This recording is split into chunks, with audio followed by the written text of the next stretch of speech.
Hey, and welcome back to the channel. For you that have already been here and subscribed, thank you. And for you that are just joining us, please like, comment, and subscribe. And hey, I appreciate it. And we got a topic to talk about today. Let's talk about horsepower. What I want to talk about is right out of the box. Horsepower, metrics versus the Harley Davidson. So, we all know that when you buy a Harley Davidson, you can go through stage 1, stage 2, stage 3, stage 4. Actually, I don't know how many stages you can go on a Harley Davidson, but you can turn a 108 into a 112, 117, or 117 into a 122, or 122 into 130, whatever. With a few modifications, maybe some costly modifications, but you can do it. Now, on a metric cruiser, what kind of modifications can you do on a metric cruiser to get more horsepower?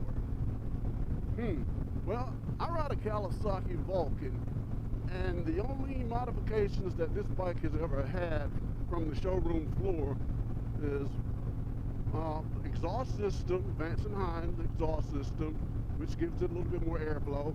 Changed out the air box to a K&N air filter to get more air in it, and a tuner. Power commander has been put on this bike. And I can't tell you how much more horsepower I got. I know I got a little bit more horsepower. I never put it on a dyno to actually check that out.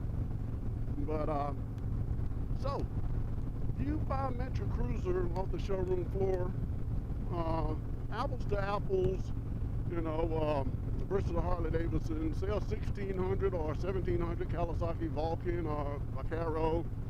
I want to say that's maybe comparable to a Harley Davidson, a 117 or maybe a 122. I'm not, particularly sure. Hey, let me get this curve here. I love these curves. Let me lean into this curve.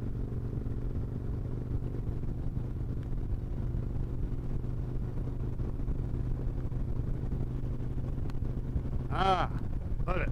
All right, I'm back, guys. I had to get into that curve. Love it. But anyway, what was I saying? Yeah, I was talking about, the horsepower off the showroom floor. So you're into a brand new metric cruiser, maybe a Kawasaki, Yamaha, Suzuki, one of the bigger bikes. I can't name them all for you right now. Slipped my mind. Versus the Harley Davidson off the floor. So you're paying for maybe a 24 metric cruiser, tops $23,000. That may be on the high side, but yeah, maybe $23,000 off the showroom floor. Versus one of the Harley's, maybe lower end bikes, you're paying 30, 40, top maybe $50,000. Okay, well, first thing I've seen a lot of Harley guys do when they get those Harleys, they change out the exhaust system. Well, you change out the exhaust system on a metric cruiser too, because you want to, throw to your sound or whatever. And it also gives you a little bit more horsepower. But then on the Harley Davidson, what? You change cams, air filters, and you're probably into that bike maybe another $5, $10, maybe $15,000 easy on accessories and stuff to get more horsepower out of that bike. So, which bike is going to give you satisfactory horsepower right off the showroom floor? Is it the metric cruisers or is it the Harley Davidson? Now, I know back in the day, I'm going to go out and say the metric cruisers probably gave you more horsepower right out of the box, right off the showroom floor than a Harley Davidson back in the day. Now, I think the new Harley Davidsons that they're building now are pretty fast bikes. And but you're going to put some more money into it by changing the cams and all the other stuff I just mentioned a few minutes ago. So yeah, you're still into it. So if you pay $45,000 for your brand new Harley and then you have more work done on it, then hey, that's another $5,000-10,000. So you got almost $60,000 into your bike.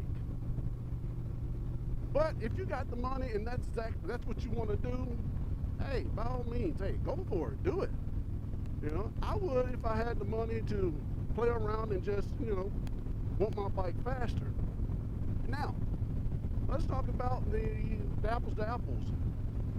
Is a metric cruiser pretty fast? Is it the type of bike you can go out and race on? Not really. A metric cruiser, at least the ones I've owned, are not going to burn the wheels up in first gear, second gear, and get you out of the hole fast. Metric cruiser is more of a top-end bike. You know, my bike, you know, I might can burn a little wheel in first gear, maybe second. The front wheel is not coming off the ground at all because this is a heavy bike. This bike I ride weighs almost 800 pounds, or a little over 800 pounds wet. So it ain't coming off the ground. Versus a Harley Davidson, probably of the same size. That low gear they got, now you're going to burn a wheel up in first gear, a little bit in the second gear, and you're going to pull that front wheel off the ground. But on that metric cruiser, it's all about top end. When I get into fifth gear, which, you know, that's all I got here on this one, hey, I can run 70, 80, 90, 100 miles an hour all day long and just ride. And I would imagine a Harley Davidson will too. But, you know, my bike is water cooled, and whereas a Harley Davidson back in the day, air cooled, you want to kind of take it easy on that bike and not run it so hard. But now I would say that some of the Harley Davidsons, the CVOs, are meant for cruising, so they can cruise those mountains same way at 70, 80, 90 to 100 miles an hour, because some of those are water cooled now. So, you know, a lot of people say Harley Davidson needs to catch up with the times. I think they've caught up just a little bit behind the metric, but the metric has always been a little bit ahead of Harley Davidson, so to speak, when you talk about advancements. But, you know, that's just the way those bikes were built over in Japan. You know, they come off the showroom floor with whatever you need, the power and all that. But the metric cruiser doesn't have that name. You know, everybody, Harley Davidson is the brand. That's the brand you want to ride. And if it's not the Harley Davidson brand, then it's an Indian. You know, between Harley Davidson and Indians, that's the bike that you want to ride. Those are the name brands. But still, there's a lot of us out here that ride the metric cruisers and very much enjoy them. Some of us even got the metric cruisers and a Harley Davidson sitting in our garages. So, but now, for those people that really love speed, hey, you're going to crotch rocket. And that's all day. A Yamaha, a Kawasaki, a Suzuki, you know, the Hayabusas, a Ninja, Gixxers. All those bikes, they're meant for speed, and that's for the people of 18 years old up to maybe 20. Well, I'd say 18 to 35, maybe 40 years old. They love those, and that's the person that loves speed. Well, guys, we're pulling up to my workplace here. I got to come in here and get a few things that I forgot to pick up. Oh, wow. Pulling up to the old workplace here.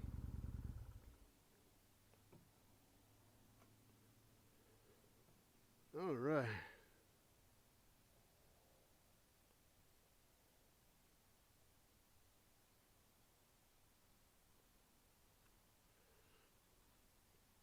All right. This is the place here where, when I'm not riding my motorcycle, this is where I make my money. This is where I make my living Monday through Friday. And without this place, then I don't get to ride that nice bike out there. So, And you guys can see all the boxes. And if you're trying to wonder what this place of business is, we are t-shirt printers. We screen print t-shirts. And that is my money maker right there, that automatic press. So let me get my little units and stuff that I forgot here, and then I'll get back with you guys.